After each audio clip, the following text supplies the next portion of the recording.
The planning section chief is going to be responsible for identifying potential incident requirements, and they're going to work with logistics to see what we have, what we need, and where we're going, right? So again, like everybody needs to work together in those different sections, but each one has a specific job.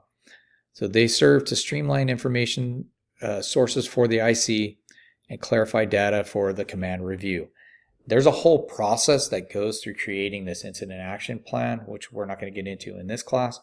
But there's a whole process that goes through, and as you get into your fire service career, if you start taking some of these higher level classes, you'll understand the process and the amount of people needed to just prepare the incident action plan, which is our guide to how we're going to mitigate this incident. The logistics section, they serve as support mechanisms for incident operations, supplies, ground support, facilities, right? They repair our apparatus, facilities there, communications, medical, food services. Long-term or complex operations often heavily rely on the logistics section to maintain continued operations. So they're basically finding all of this stuff. Finance administration, they got to track and document all the costs and the financial aspects of the incident. Usually they're only activated during large-scale long-term incidents. They also have legal issues and contract issues, right? Contract issues with contracts with vendors. So they've got all of those things that they need to examine and make sure that they have the right people in the right places. Intelligence used to gather information related to an incident, may be assigned when cause determination may be required, extensive investigative efforts. They're going to usually work in conjunction with the planning section to gather information, because planning is gathering information, right? That situation status. Some of the terminology for NIMS or IC, for NIMS or ICS. The incident commander, or the IC, individual at the top of the incident chain of command in charge of the overall incident. What are their primary responsibilities? Formulating the incident action plan, coordinating resources, ensuring that goals and objectives are being met. The command staff. These members assume responsibility for key functions. They allow for a manageable span of control at the command level. Formulating an IEP. This should identify our strategic goals and our tactical objectives to handle this incident. Small-scale, short-duration events don't require a written incident action plan. But when you get those more complex incidents or those longer duration emergencies, then you need to have a formal incident action plan available. Section. This is defined as the organizational level having responsibility for a major functional area. Maintained organizationally between a branch and an incident command. So our sections are going to include operations, logistics, planning, finance, and then sometimes intelligence is added, right? Sometimes intelligence is incorporated into planning. The section chief oversees the function and reports to command authority for all established branches under the functional responsibility of that section. A branch, that's an organizational level with functional or geographical responsibilities for major parts of the operation or logistical functions. Okay, so they're responsible for performing a function or a geographical area, right?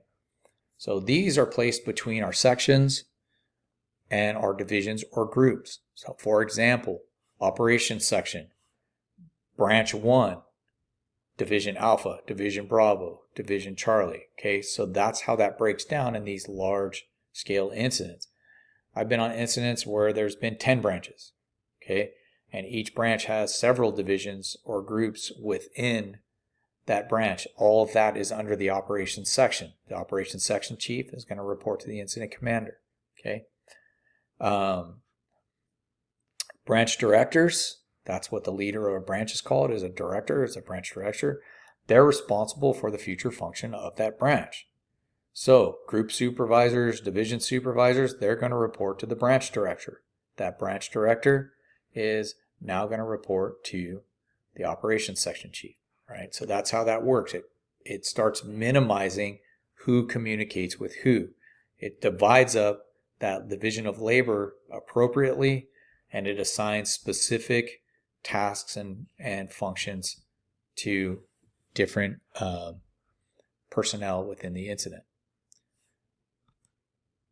So groups or division. A division is a geographical area. A group has a specific function. Okay, medical group, they're responsible for medical. Ventilation group, they're responsible for ventilation. Division Alpha, they're responsible for the Alpha geographical location. Division Bravo, Division Charlie, Division Delta, they're responsible for that geographic location. Division 1, they're responsible for that first floor. Division 2, second floor. Division 3, third floor, and so on. That's how those work. Division, geographic destination that assigns responsibility for all operations in a particular area. It's assigned clockwise around an outdoor incident with Division A at the front or address side. So if you're looking at a house, that front or address is going to be Division Alpha. To the left, Bravo. To the back, Charlie. To the right, Delta. Multi-story operations, they're going to be identified by floor. Division 1, Division 2, Division 3, etc. Division level is between single resource, a strike team, which is 5 like resources with a leader, task force, which is unlike resources with a leader, a task force leader, and you might have unlike resources, and then a branch or a section. Division soup or division supervisor is responsible for a specific functional assignment, and they're going to report to whatever branch they're in. Not all incidents have a branch. They may not need it. Okay, some do, depending on the size and the complexity. Groups, they're going to be organized by a functional assignment. Okay, so salvage group, search group, ventilation group, medical group, they're all a group. They have a group supervisor. They're the equivalent of a division. Okay, but they're functional, not area, not geographical. Okay, so they're group supervisors. They're going to be responsible for the oversight of that specific function as opposed to a geographical area. They're going to report to their division supervisor. Units. Those are the organizational element having responsibility for a specific function in planning, logistics, or finance. So they don't use their units. They're not necessarily groups or divisions, right? They may serve to address communications. So you're going to have a comms unit, medical unit, food unit, supply unit, or other responsibilities. A unit leader is responsible for managing a particular activity in a section to which they're assigned. Triage in the medical group of an operations section. Triage unit leader. All right? So they're going to be in the medical group, but they're going to be one specific thing. Their purpose is triage. Supply unit in the logistics section. Cost analysis unit in the planning and administration section. All right. A strike team. Specified combination of the same kind and type of resource. 5 type 1 engines with a leader. That's a strike team of engines. 5 of the same water tenders and a leader. That's a strike team of water tenders. Okay, so that's what a strike team is. A task force composed of single resource assembled for a tactical need, may consist of a specified number of engine and ladder companies assembled together. Strike team and task force leaders, they have communication established with their members of their team or their force and their immediate supervisor. A resource, considered personnel and major items of equipment, supplies, and facilities that are maintained for assignment to an incident. Described by the kind and the type. So it may be used in operational support or supervisory capacity. So you could be ordered as a single resource. Okay, situation unit leader, resource unit leader, plan section chief, operations section chief, division supervisor. Those are single units, right? Those are resources. Okay, but they're used in either operational support or some kind of supervisory capacity. But what's their type and what's their kind? All right. Moving on to the emergency operations section, identify 3 major responsibilities of the incident commander during emergencies. So the incident commander should conduct the initial size up and risk assessment prior to committing to operations. Most of the time on a structure fire, this is your first arriving company. They're going to provide that size up. The incident commander comes in, the battalion chief will come in, assume incident command. Whoever is the incident commander needs to maintain accountability of their personnel. They need to know where they are, and they need to know what they're doing. They need to establish a rapid intervention crew and tell them where they're going to be located. And they need to assign an incident safety officer. The size up. What is a size up? That begins before the incident is reported and continues throughout. So the incident information can be gathered from preparedness or pre-plans, dispatch information while you're en route. Most of the time, it's going to be verified by you arrive on scene, who you are, where you are, what you have, and then what actions you're going to initiate. We do a 360 of our structure, so we walk around the scene. We do a 360 of the structure so we can provide any updates on the structure, any different conditions, any hazards on all sides of the building. The 360 is so that we can get a look at every side of the building or every side of the structure that we're on. Some size up observations. The size and nature of the incident. Hazard and safety concerns that face our personnel or victims. Areas that need to be isolated or secured. What are our initial objectives going to be? What resources do we need? What are our locations of our zones? Where's our command post? Where is staging going to be? How are we going to get in and out of the incident? And then in a hazmat, where's our decontamination corridors? Where are we going to decon our personnel going from dirty to clean?